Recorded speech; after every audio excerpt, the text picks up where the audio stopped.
Hello students, welcome to the maths channel. I hope आपने अभी तक मेरे सीक्वेंसिंग सीरीज में लास्ट लेक्चर देखा होगा, जिसमें हमने अरिथमेटिक प्रोग्रेशन समझा था क्या होता है और उसके कुछ कुछ एट्रीब्यूट्स देखे थे, जैसे नंबर ऑफ टर्म्स कैसे निकालते हैं, उसकी जनरल टर्म क्या होती है और दो एपीज में नंबर ऑफ कॉमन टर्म्स क्या होती है। उसके अलावा हमने कुछ कुछ बात जनरल टर्म पर भी की थी। तो आज हम क्या पढ़ेंगे? आज हम एपी की कुछ प्रॉपर्टीज पढ़ेंगे। So without wasting any more time, let's start. आज का हमारा जो टॉपिक रहेगा वो रहेगा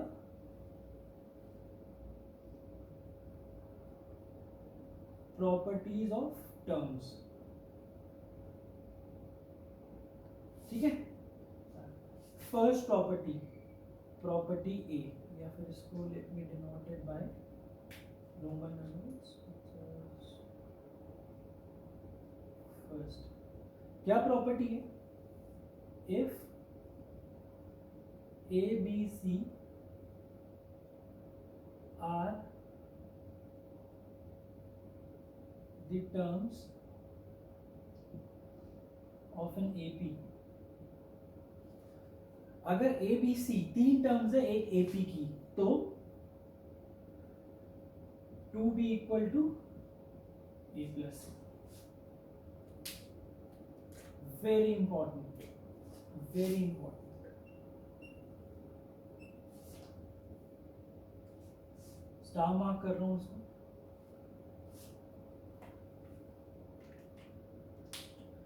this property is used to verify if given three terms are in AP or not. आगे जब हम क्वेश्चंस करेंगे तो हम उसमें देखेंगे, हमसे पूछा जाएगा क्या ए बी सी या x y z are in AP or not, तो हम वहां पर यही चीज वेरीफाई करते हैं। अगर ये है, if this relation holds good, then the three terms are in AP, else those are not in AP. अभी कैसे आते हैं,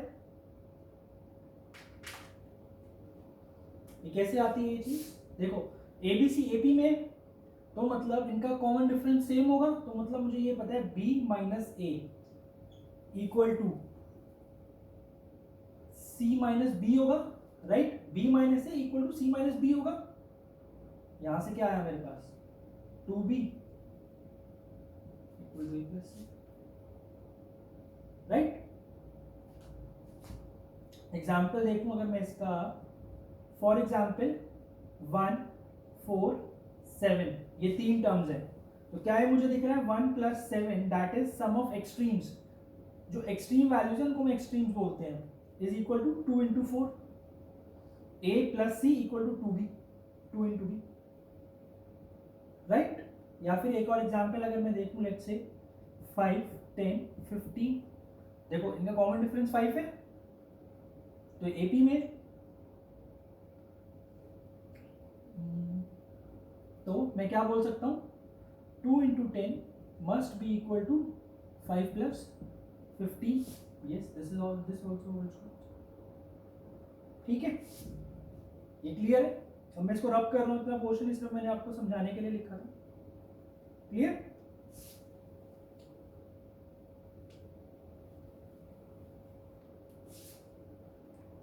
सेकेंड, और actually this should be the first property, but यहां मैं लिख रहा हूं minimum number of terms in an AP is 3. This should be any progression. Any progression. क्या कह रहा हूं इस प्रॉपर्टी में कि एक एपी में मिनिमम नंबर ऑफ टर्म्स जो है वो 3 होंगी। क्यों? मान लो मैं लिखता हूं 5 और लेट्स से 1,5, क्या ये एपी है या नहीं है? हमें नहीं पता। क्यों? इसका डिफरेंस कितना है? 4 है। तो अगर तो मेरी नेक्स्ट टर्म 9 हो गई तो ये एपी है। अगर मैं लिख देता हूं 1,5,8 तो ये एपी नहीं है। तो मैं सिर्फ 1 और 5 को देखकर नहीं बता सकता कि ये एपी की टर्म्स है या नहीं। तो इसलिए मुझे in any AP we require minimum 3 number of terms. अगर मेरे पास 3 टर्म्स होंगी तो ही वो एपी बन सकती है, right? Okay,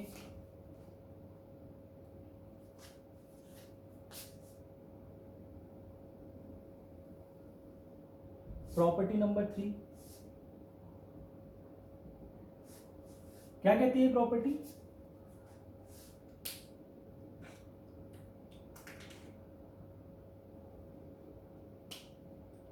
it says if a1 comma a2 comma a3 up to an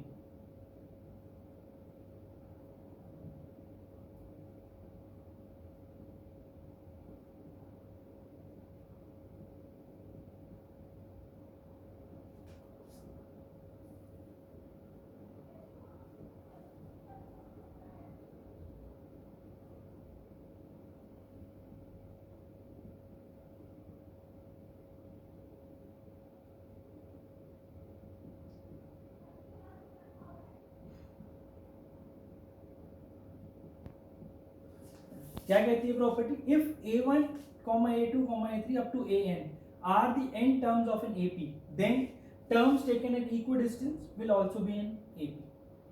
मतलब कि क्या बोल रहे हैं? a1 से लेके an तक AP में, तो a2 a4 दो का डिफरेंस है, तो इक्विडिस्टेंस मतलब दो का डिफरेंस रखता हूं मैं, a6 a8 a10 will be AP होगी ये भी एक, ठीक है। A1 A3 A5 A7 so on AP होगी। देखो दो का डिफरेंस है यहाँ भी टर्म्स में, A1 3 5 7, राइट। सिमिलरली अगर मैं बोलूँ A1 A5 A9 A13, ये भी AP में होंगे। क्यों? यहाँ पे चार का डिफरेंस है टर्म्स में। अब मैं बोल रहा हूँ एक और example, A7 A9 A11 A13 AP में होंगे।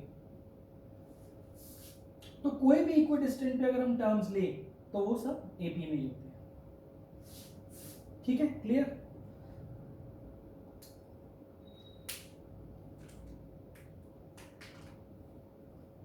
Property number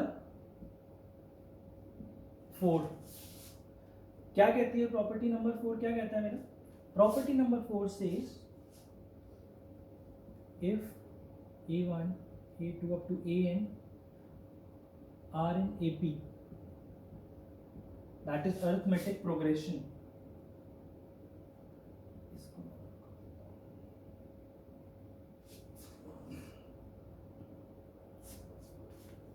then three terms taken at equidistance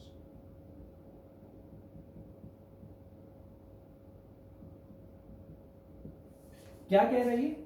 If a1 a2 up to an are in AP, there are n terms of an AP, then three terms taken at equidistant will also be in AP। मतलब कि an minus k comma an plus k, ये तीनों भी मेरे AP में होंगे। n की कोई भी वैल्यू डाल दूं, मैं n की जगह इसको m लिख देता हूँ क्योंकि आप ऊपर से कंफ्यूज मत होना। am minus k equal to am plus k will be in AP। क्या मतलब है इसका? That is 2am equal to am minus k plus am। very important property, very important।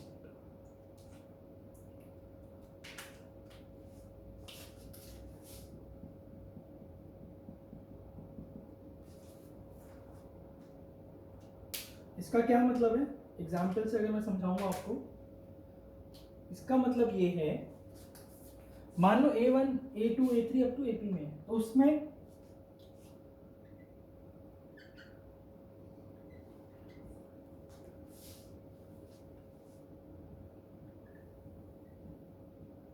देखो तीन टर्म्स है इक्वल डिस्टेंस में, पहले और दूसरी टर्म्स के बीच में कितना डिस्टेंस है, 3 का डिस्टेंस है। सेकंड और थर्ड टर्म्स के बीच में कितना डिस्टेंस है, 3 का डिस्टेंस है। तो क्या होंगे, एपी में होंगे। ठीक है, या फिर ऐसे मान लो इसको A1, A8, A15 एपी में होंगे। क्यों, A1 और A8 में 7 का डिफरेंस है, मतलब कि 7 पोजीशंस का डिफरेंस है। ऐसे ही A8 और A15 में भी 7 पोजीशंस का डिफरेंस है, तो इसलिए ये तीनों एपी में होंगे। इसलिए प्रॉपर्टी कह रही है if A1, A2 up to AN are in AP, then 3 terms taken at equidistance will also be in AP. Right? और ये कहती है कि सारी टर्म्स इक्विडिस्टेंस उठाओगे तो वो एपी में। तो इसकी एक कोरोलरी है यार, इसकी कोरोलरी क्या है, पहले आप इतना पॉज करके इतना नोट कर लो, फिर मैं आगे बताता हूँ। ठीक है, अब देखते हैं इसी प्रॉपर्टी की एक कोरोलरी है, देखते हैं, ये देखते हैं क्या है।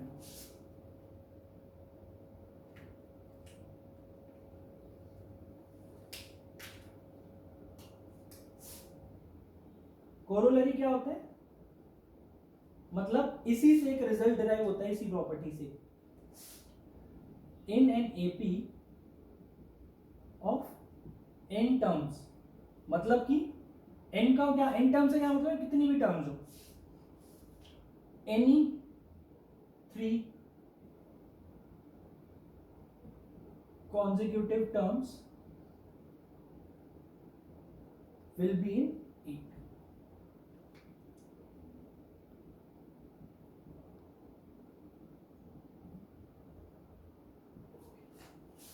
राइट?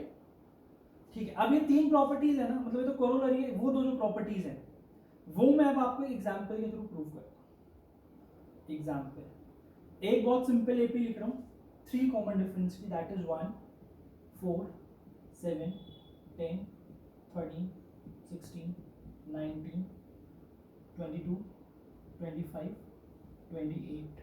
कितने टर्म्स हो गए, 1, 2, 3, 4, 5, 6, 7, 8, 9, 10, 10 terms of an AP. Right? अब देखिए मेरी पहली वो प्रॉपर्टी क्या कहती है, अगर ये एपी में है तो इक्विडिस्टेंट पे हम कोई भी टर्म्स उठा लें वो एपी में होंगी। मतलब कि मैं हर सारी ऑल्टरनेट टर्म्स उठाता हूं, यानी कि 2 के डिफरेंस, एक के ऑल्टरनेट टर्म्स, यानी कि 1, इसका कॉमन डिफरेंस कितना, पहले तो ऊपर वाली एपी का 3 है। राइट? अब देखो 1, 7, 13, इससे डिस्टेंस ऑल्टरनेट है, फिर ऑल्टरनेट डिस्टेंस, फिर 19, फिर 25। राइट? क्या है एपी में, चेक करते हैं, कैसे चेक करते हैं, मैं लास्ट लेक्चर में देखा सबका कॉमन डिफरेंस सेम होना चाहिए। इसका कॉमन डिफरेंस कितना है, 6, इसका 6, इसका 6, इसका 6, तो ये एपी में। ठीक है, अब कोई और टर्म्स उठा लेते हैं, 4 के बाद सीधा लेट्स से 13 लेते हैं हम, तो 4, 13, उसके बाद कितने हमने स्किप करे, 2 टर्म स्किप करे ना, अब 2 टर्म्स फिर स्किप कर दो, 16 और 19 स्किप कर दो, 22, बस यही 3 टर्म्स है वहां पर, क्योंकि 28 2 टर्म स्किप करेंगे, 25, 28 स्किप हो गए, नेक्स्ट टर्म आएगा, नेक्स्ट टर्म क्या होगा इसका, लेट्स से 31, लेट्स से 31। क्या ये एपी में है, 9, डिफरेंस कितना है, 9, यहां कितना डिफरेंस है, 9। ठीक है, तो हम क्या कर रहे हैं, मैंने इक्विडिस्टेंट टर्म्स उठाए यहां से। इक्विडिस्टेंट टर्म्स क्या थे मैंने जितने नंबर मैं मतलब जैसे कि A2, A4, A6, A2, A4, A6, A8 पहले दिखा दिया मैंने आपको ये यहां पे। ठीक है, फिर A1, A3, A1, A3, A2, A4 भी लिख देता हूं मैं यहां पे। A2 क्या है मेरा, 4, 10, 16, 22। कॉमन डिफरेंस कितना है 4 और 10 में, 6 का, 10 और 16 में 6 का, 16 और 22 में 6 का।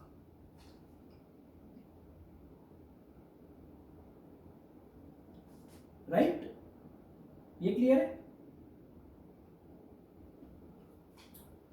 चलिए अब इसको रब कर रहा हूं, अब नेक्स्ट प्रॉपर्टी देखते हैं।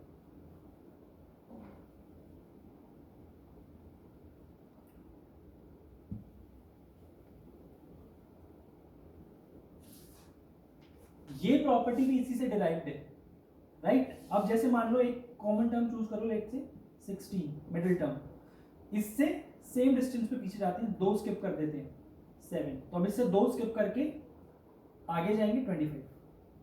क्या ये 3 टर्म्स एपी में है? चेक करते हैं 3 टर्म्स एपी में कैसे चेक करते हैं। 2 into 16 must be equal to 7 plus 25, 2b is equal to a plus c. क्या आता है 2 into 16 is 32, 25 plus 7 is 32, right. फिर कोई और टर्म उठाओ, लेट से मैं उठाता हूं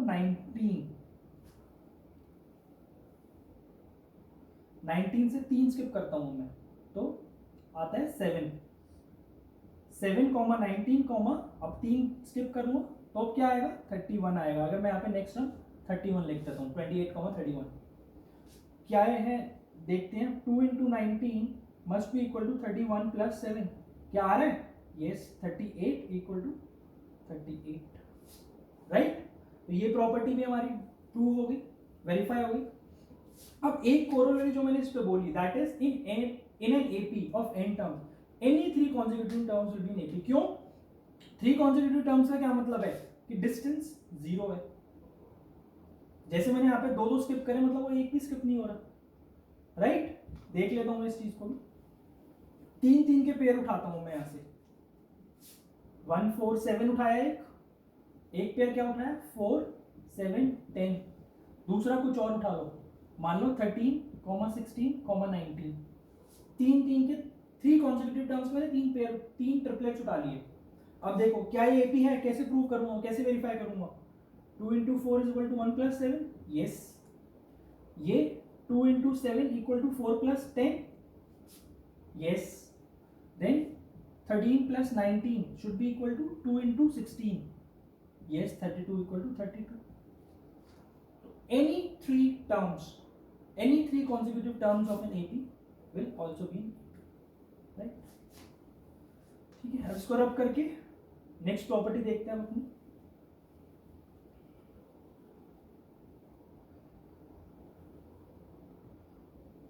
ये प्रॉपर्टीज समझना बहुत इंपॉर्टेंट है, क्योंकि जो अच्छे क्वेश्चन बनते हैं एपी पे वो इन प्रॉपर्टीज में से ही बनते हैं। इन प्रॉपर्टीज से आपसे अच्छे क्वेश्चन बनेंगे, और इनको अगर ये समझ आएगी प्रॉपर्टीज, तो क्वेश्चन सॉल्व करना भी would be very quick for you, right. Let's move ahead now.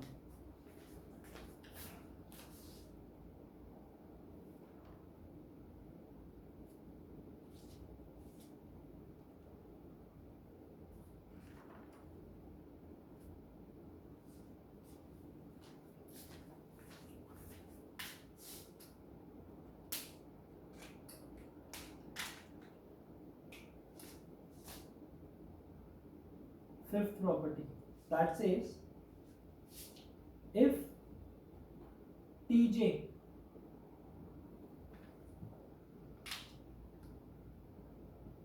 be the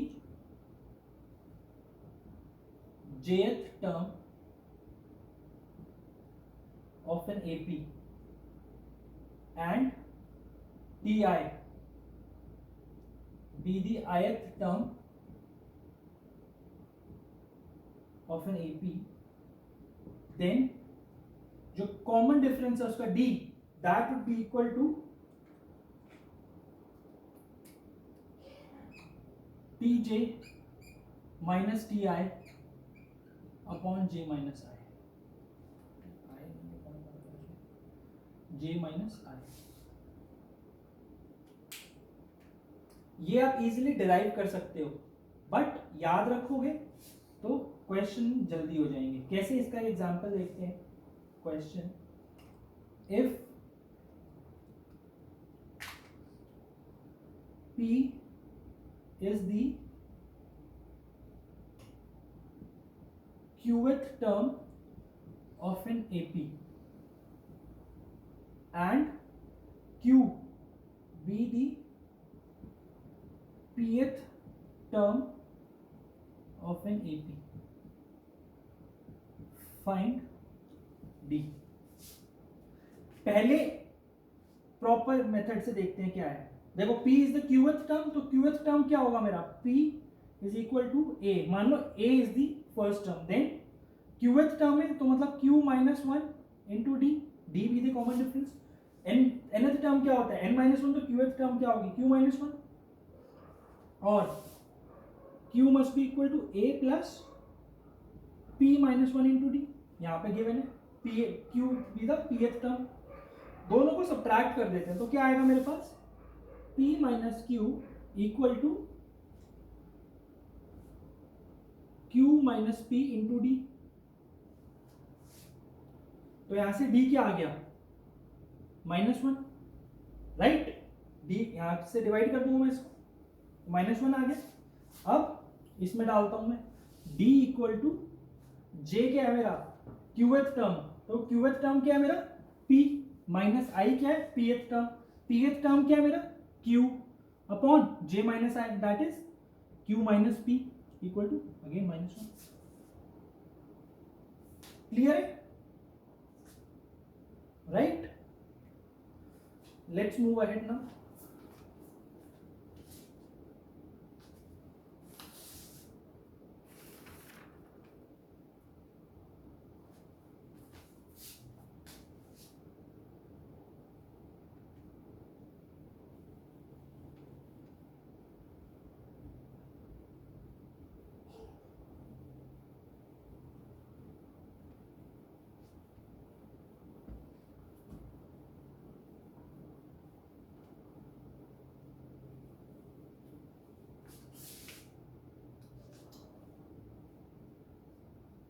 six property क्या कहते हैं, इफ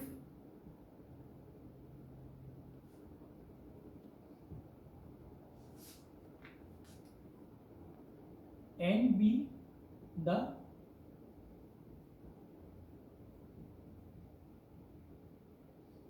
अगर n मेरा नंबर ऑफ टर्म्स है then a n is equal to odd. मान लो n मेरा ऑड है तो जो मिडिल टर्म होगी, middle term will be equal to n by two plus वनथ term, right. b अगर n मेरा इवन है तो यहां पे मिडिल टर्म कौन सी होगी,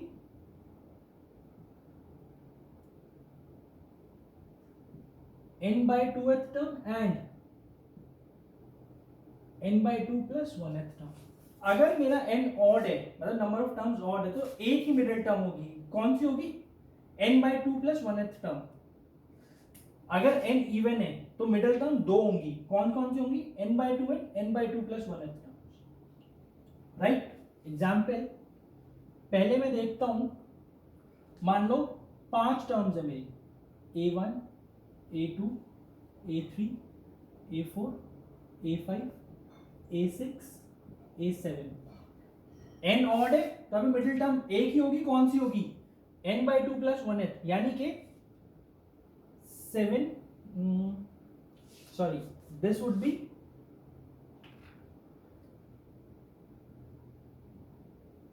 n plus one by two th term, मतलब कि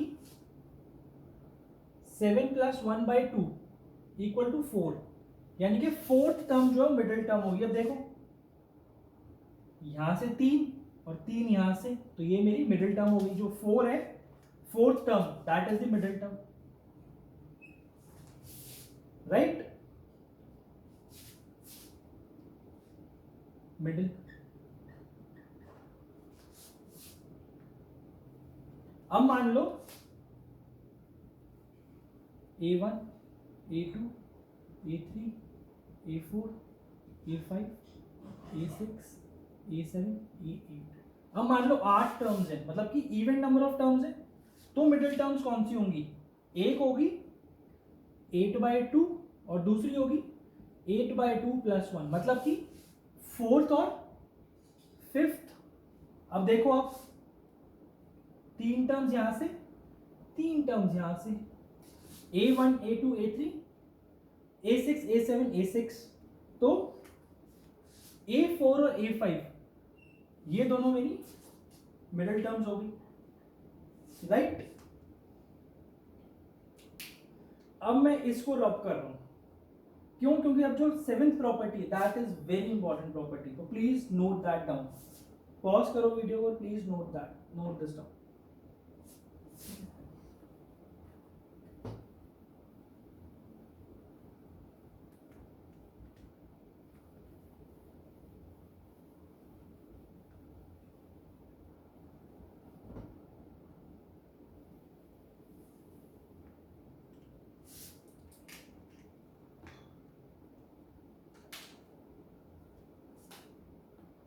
सेवेंथ प्रॉपर्टी क्या कहती है?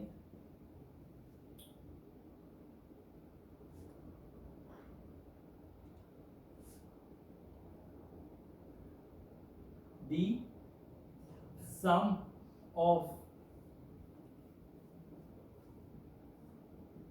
equidistant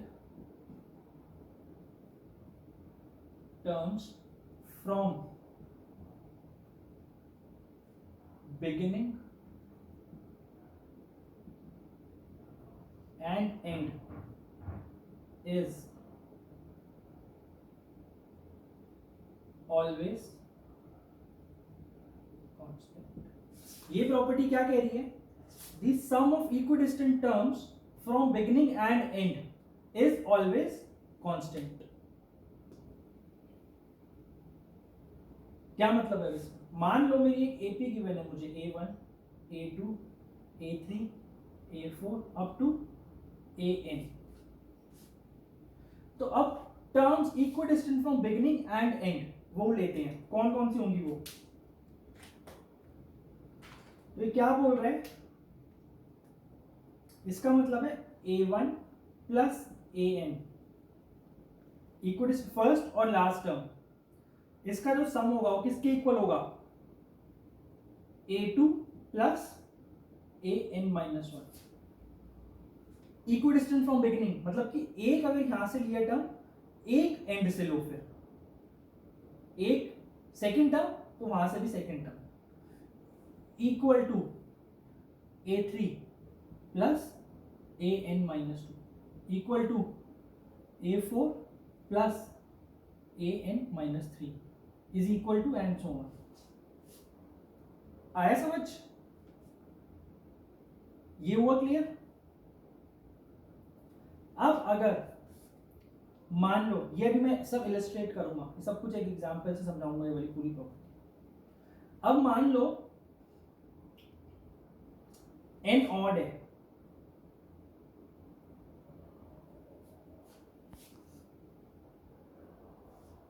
तो जब आप दो दो के पेयर्स बना लोगे, मान लो A1 और AN का पेयर बना लिया, A2 और AN माइनस 1 का पेयर बना लिया, तो बीच में एक टर्म बच जाएगी। जैसे यहां पे देखो ना, आप A1 और A7 का पेयर बना लो, A2 और A6 का पेयर बना लो, A3 और A5 का पेयर बना लो, तो इन सबका सेम होगा, तो एक A4 बच गई बीच में।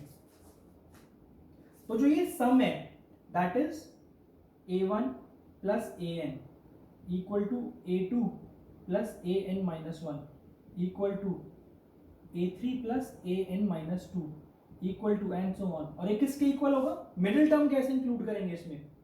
This would be equal to 2 into middle term.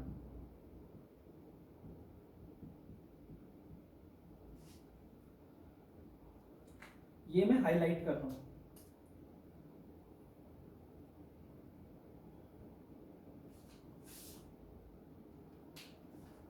ठीक है। अब B, अगर मेरा एंड इवन है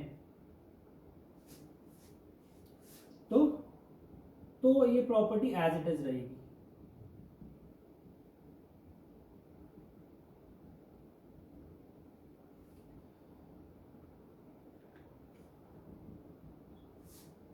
अब यहां पर देखो, A1 और A8 का पेयर बन गया, A2 और A7 का पेयर बन गया, A3 और A6 का पेयर बन गया, और A4 और A5 का पेयर बन गया। तो यहां पे आपको ट्वाइस नहीं करना पड़ेगा मिडिल टर्म्स को, ऑड के केस में ट्वाइस करना पड़ेगा। अब इसका इस प्रॉपर्टी का मैं एग्जांपल देता हूँ।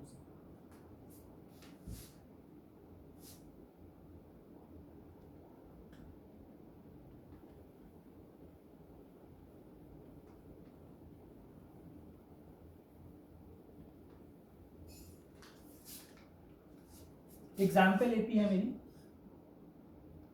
कोई और लेते हैं इस बार। मान लो नेचुरल नंबर्स की एपी ले लेता हूं मैं।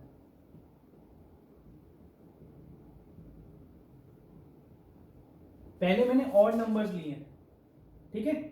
अब जब मैंने ऑड नंबर्स लिए हैं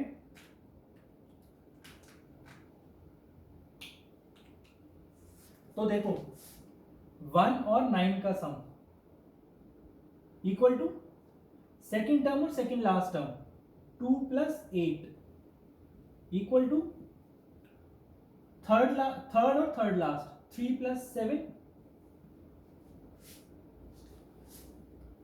इक्वल टू 4 + 6 इक्वल टू, अब यहां पे ऑड नंबर ऑफ टर्म्स है, मिडिल टर्म क्या होगी? मिडिल टर्म होगी 9 + 1/2 यानी कि fifth term, 10/2 fifth term middle term होगी, राइट। दैट इज 2 × यही लिखा ना यहाँ पे, देखो 2 × middle term if n is odd.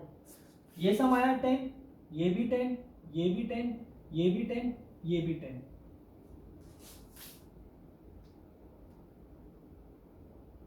Clear? इसका और इसका सम, इसका और इसका सम, इसका और इसका सम, इसका और इसका सम, सबका सम इनमें आपस में सेम होगा। अब इवन टर्म्स की मैं लिखता हूं एपी।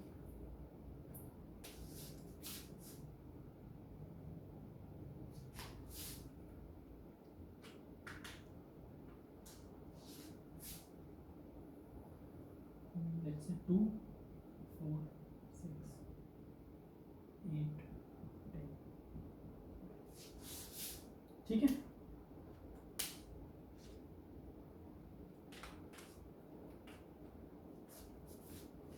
देखो 2 और 12 का सम कितना है?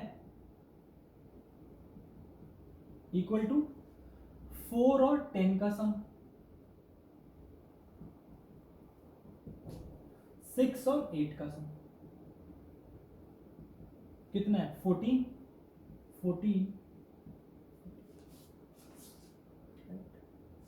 ऊपर वाली जो प्रॉपर्टी है, एक प्रॉपर्टी को और प्रूव करती है, जहां मैं बोलता हूं ए बी सी अगर मेरी एपी में है तो 2b = a + c होगा। तो जो दो टर्म्स का सम है फर्स्ट और लास्ट, वो मिडिल का ट्वाइस होगा, राइट। ये मैं पहले भी देख चुका हूं कैसे आता है, और इस प्रॉपर्टी से भी आ रहा है। क्लियर? ये वाली property, this is very important, very.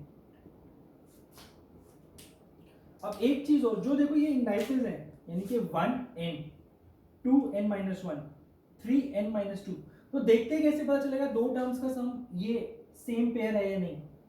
जो इंडाइसेस हैं उनका सम हमेशा n+1 होगा। कैसे? 1 + n n+1, 2 + n-1 कितना हुआ? n+1, 3 + n-2 कितना हुआ? n+1, right. Clear? Let's move ahead now, let's move ahead. ये इस साइड रब कर रहा हूं, ये एग्जांपल था, आपको आई गेस समझ आ गया प्रॉपर्टी क्या कहना चाह रही है।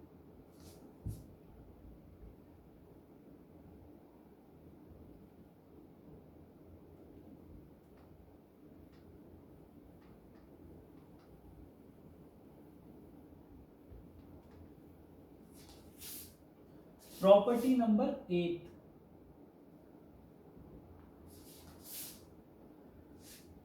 क्या कहती है प्रॉपर्टी? इफ, ये कहती है the general term of any AP is linear in n. ये प्रॉपर्टी के बारे में हम लास्ट लेक्चर में भी डिटेल में बात कर चुके हैं। क्या मतलब है इसका? Tn = an + b होगा, ये कह रहे हैं। और इसमें कॉमन डिफरेंस क्या होता है? मैं लास्ट लेक्चर में बताया था, a। जो n का कोएफिशिएंट है वही मेरा कॉमन डिफरेंस भी होता है, राइट। अब आगे देखते हैं, that is my ninth property. Ninth property क्या कहती है? If any fixed number is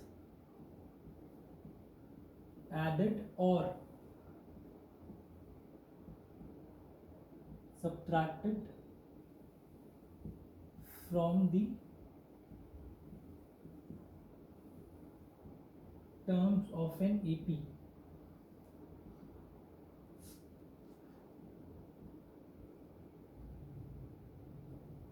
the resultant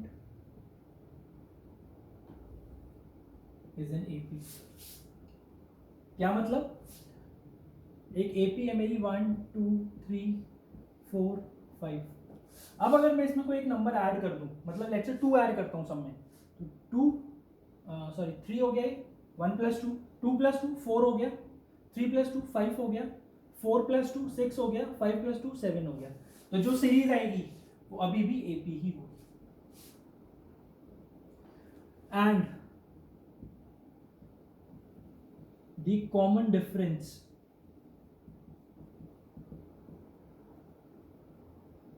remains unchanged।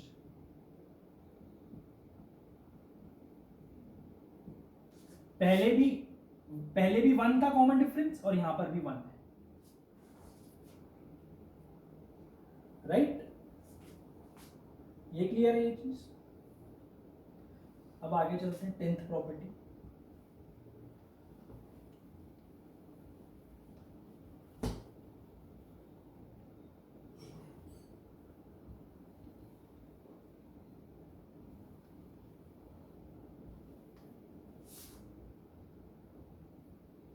Tenth property क्या कहती है? इफ अ कांस्टेंट इज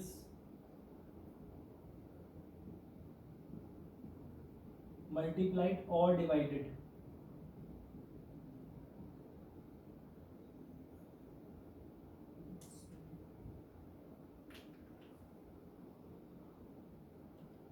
इसको ऐसे लिखता हूं मैं,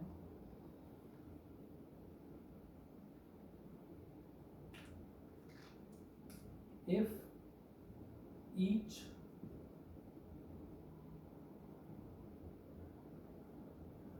term of an AP is multiplied or divided by a fixed number,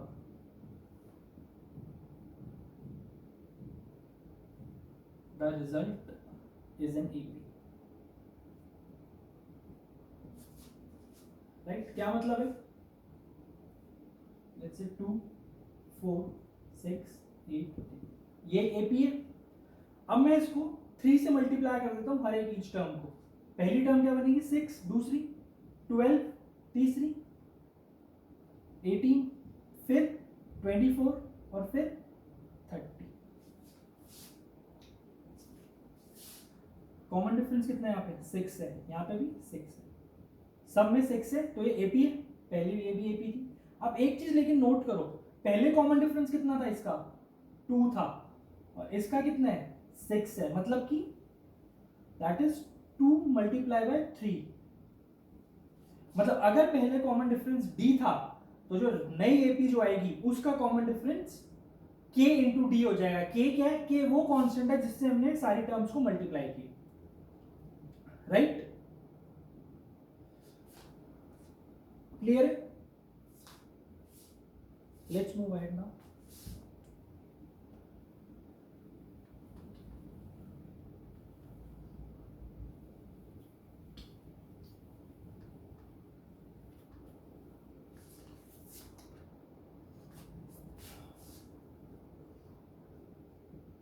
eleventh property, ये क्या कहती है?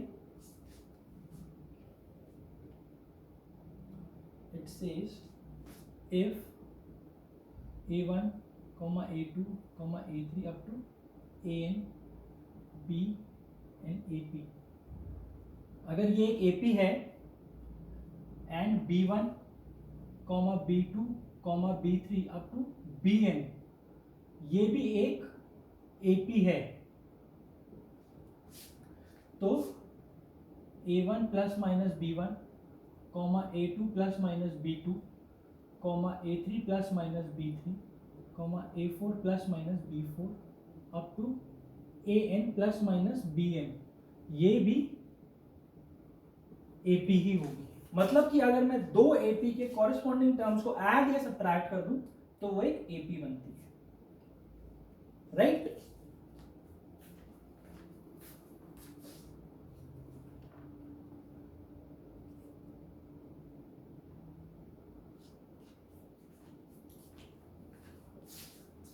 ठीक है। नाउ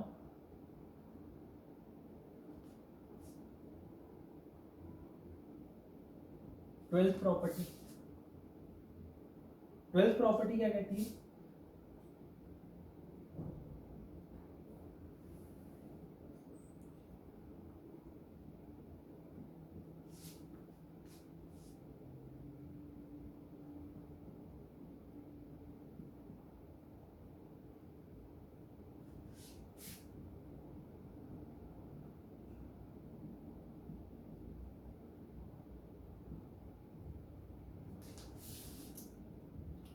ये क्या कह रहे हैं? ये 11th प्रॉपर्टी है, 12th property, the recurrent relation of an AP is Tn+1 equal to Tn+d। मतलब कि जो n+1th टर्म है वो प्रीवियस टर्म से यानी कि nth टर्म से 1+d, एक कांस्टेंट ज्यादा है, तो यही तो एपी है मेरी।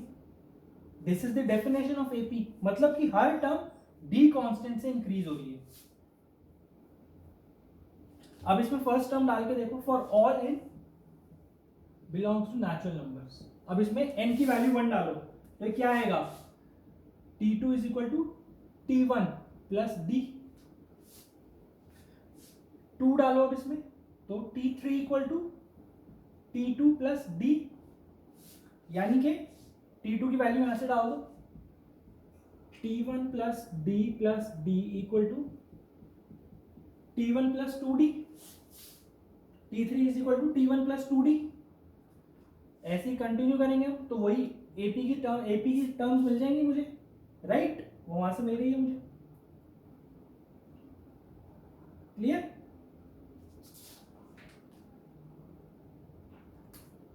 और अब हमारी last property, that is the 13th property, says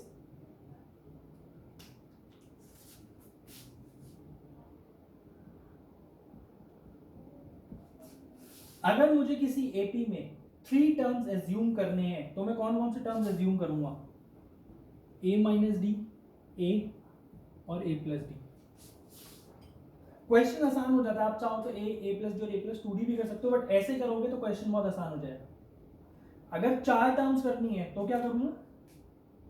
a minus 3d, a minus D, a plus D and a plus 3d।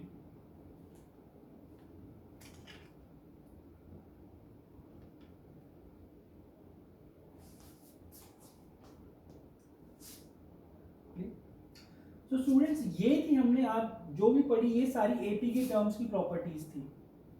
अब कुछ क्वेश्चंस देखते हैं जिनमें हम ये देखेंगे कि इनका एग्जाम्पलरी यूज कैसे होता है इन प्रॉपर्टीज का, to do the question, to attempt the question of AP. Let's start.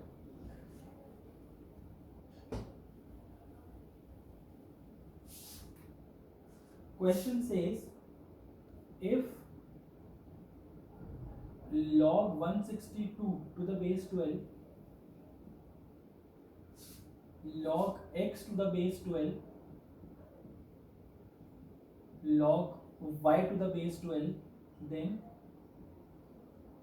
log z to the base 12 and log of 1250 to the base 12, 1250, log of 1250 to the base 12 are in AP, then find x by 10। And find x y. करिए attempt इसको।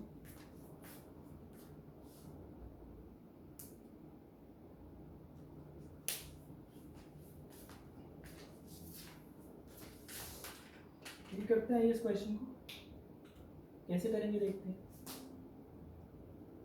देखो ये 5 terms है AP में, तो मुझे इससे क्या पता है कि जो मेरा log 162 प्लस log 1250 होगा, यानी कि log 162 plus log of 1250 to the base 12, ये किसके इक्वल होगा?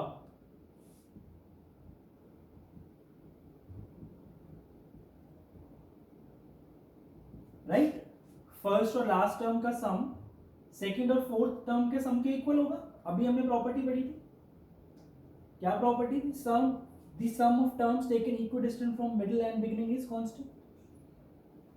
ठीक है, अब यहाँ पे लॉग के का एक प्रॉपर्टी लगी, क्या लगेगी? इसका क्या मतलब है? लॉग, बार बार मैं बेस 12 नहीं लिख रहा हूं, log of 162 into 1250 that is log of a plus log b equal to log a b equal to log of x z. इसका क्या मतलब है? एक्स जेड की जो वैल्यू है वो किसके इक्वल है? 162 इंटू 1250। इसको फैक्टराइज कर लेता हूं अगर मैं,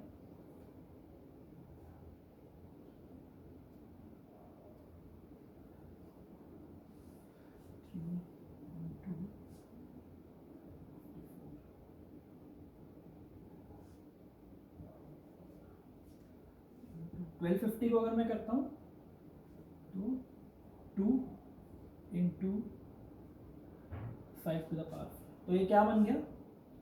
2 square into 3 to the power 4 into 5 to the power. ठीक है, एक्स जेड की वैल्यू है। अब मैंने क्या बोला था? In an AP any 3 consecutive terms are also in AP, तो मतलब कि log x, log y और log z भी एपी में होंगे। तो जो मेरी पहली property 2b equal to a plus वो यूज करता हूं अगर मैं, तो इससे मुझे क्या मिलेगा? 2 log y equal to log x plus log z, right. इसका मतलब y square equal to x z है, लॉग की प्रॉपर्टी यूज करेंगे तो y स्क्वायर की क्या वैल्यू आई? मतलब कि y square is equal to 2 square into 3 to the power 4 into 5 to the power 4, तो y की वैल्यू क्या है? 2 into 3 square into 5 square equal to, ठीक है, ये जो भी हमें इसे कैलकुलेट करने की जरूरत नहीं है। ठीक है, ये मेरी y की वैल्यू आ गई, इजी था। बट लेकिन हमसे पूछा कि x/10 यानी हमें x कैलकुलेट करना पड़ेगा, राइट। अब x कैसे कैलकुलेट करूं मैं? फर्स्ट थ्री टर्म्स भी एपी में होंगे। अब इस पे मैं फॉर्मूला लगाता हूं,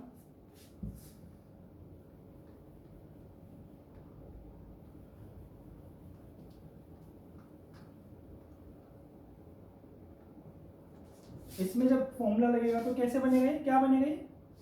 डायरेक्ट लिख रहा हूं मैं, 162 into y equal to x होगा और एक्स स्क्वायर होगा। क्यों?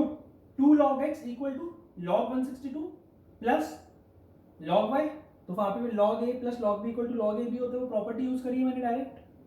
y की वैल्यू क्या है? ये क्या है मेरा? इसको मैं लिखता हूं 3 to the power 4 into 2 into y. Y क्या है? 2 into 3 square into 5 square equal to x square है, तो x की क्या वैल्यू आई? 2 इंटू 3 क्यूब इंटू 5, तो x/10 क्या होगा? 3 क्यूब यानी कि 27, राइट। आप देख रहे हो how beautiful this question was. This question was easy, calculations भी बहुत इजी हैं, बट आपको प्रॉपर्टी पता होनी चाहिए। क्या प्रॉपर्टी यूज करी मैंने? पहले तो कि जो मेरी फर्स्ट और लास्ट टर्म का सम है या जो इक्विडिस्टेंट टर्म्स का सम है वो इक्वल होगा, तो उससे मैंने ये इक्वेशन डिराइव करी है। फिर और 2 बार कौन सी सेम प्रॉपर्टी 2 बार यूज करी है? कौन सी? कि any 3 consecutive terms will be in AP, right. और उसके बाद एक property 2b equal to a plus, right? Let's move ahead guys.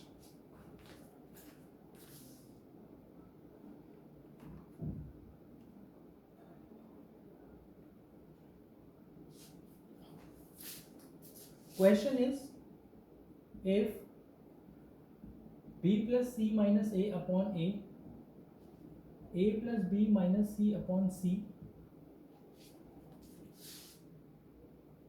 a plus c minus b upon b are in AP, prove that 1 by a, 1 by b and 1 by c will be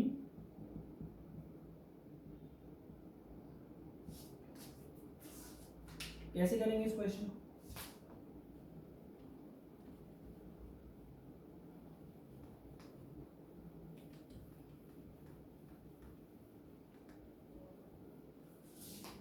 कैसे करेंगे इस question? देखिए b plus c minus ए upon ए, ये term है, इस type की term है, तीनों टर्म्स में 2 ऐड कर देता हूं तो वो एपी में ही रहेगी। क्यों? क्योंकि कोई भी कांस्टेंट ऐड और सब्ट्रैक्ट करते हैं तो टर्म्स में तो एपी रहती है, तो +2 करता हूं मैं इसको, तो a plus b minus c upon c plus 2 और a plus c minus b upon b plus 2, right? ये टर्म क्या बनेगी? ये टर्म बन जाएगी a plus b plus c upon a plus b plus c upon b, a plus b plus c upon c. अब एक fix constant है, तीनों टर्म्स को a plus b plus c से डिवाइड कर देता हूं तो क्या आएगा? 1 अपॉन ए, 1 अपॉन बी, 1 अपॉन सी। अगर वो एपी में थे तो ये तीनों भी एपी में, मतलब कि ये एपी में, ये तीनों एपी में, तो ये भी एपी में, क्योंकि एक फिक्स नंबर से डिवाइड या मल्टीप्लाई करो तो रिजल्टेंट एपी होती है, तो ये तीनों भी एपी में, राइट?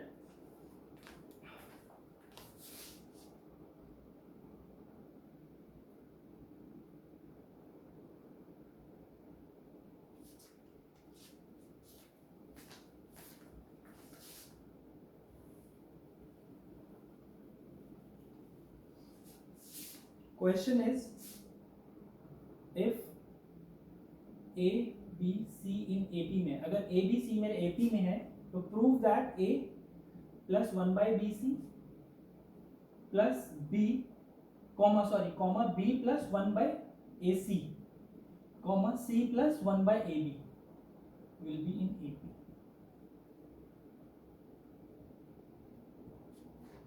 कैसे प्रूव करेंगे? प्रॉपर्टी का यूज करते हैं, पहले तीनों टर्म्स को एबीसी से डिवाइड कर देते हैं तो क्या आएगा? अगर एबीसी एपी में तो अगर मैं इनको एबीसी से डिवाइड करूं तो वो भी एपी में होगा क्योंकि प्रॉपर्टी है। तो 1 by bc plus 1 by ac और 1 बाय एबी एपी में होंगे। क्यों? डिवाइड करा है bye ABC.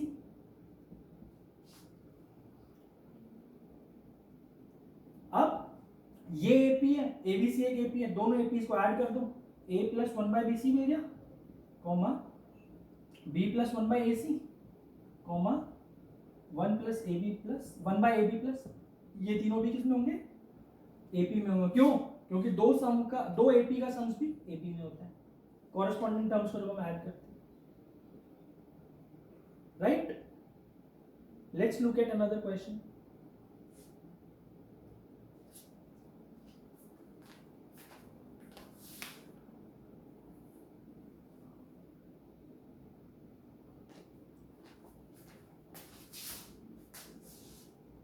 Question is, if the sum of 3 numbers in AP is 24 and their product is 440, find the maximum number out of the 3। 3 number है जो कि AP में है, उनका सम 24 है, प्रोडक्ट 440 है, तो तीनों में से जो मैक्सिमम नंबर है वो बताना है। कैसे करेंगे?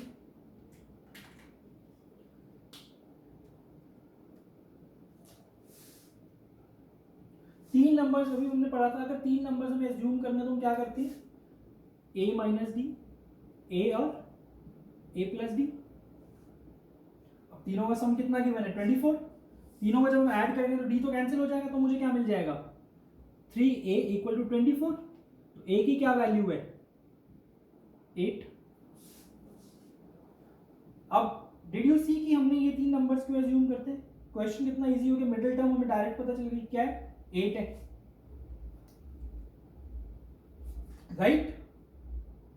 तो अच्छा वैसे जनरली क्वेश्चन में उसकी जरूरत नहीं है, बट अगर मैं पूछूं आपसे कि फर्स्ट और लास्ट टर्म का सम कितना होगा तो कितना होगा 2 into 8 that is 16, 2b equal to a plus c, right.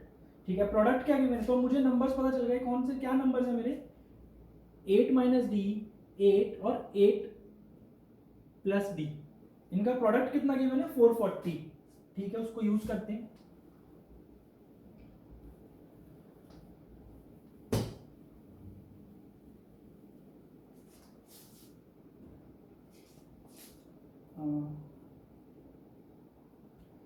Eight times 64 minus d square equal to 440, तो 64 minus d square equal to 55, तो डी स्क्वायर इक्वल टू 9, तो d equal to plus minus 3। ठीक है, ये question में देखो solve करना कितना आसान हो गया, तो डी क्या है मेरा प्लस माइनस 3, तो टर्म्स क्या बनेंगी मेरी,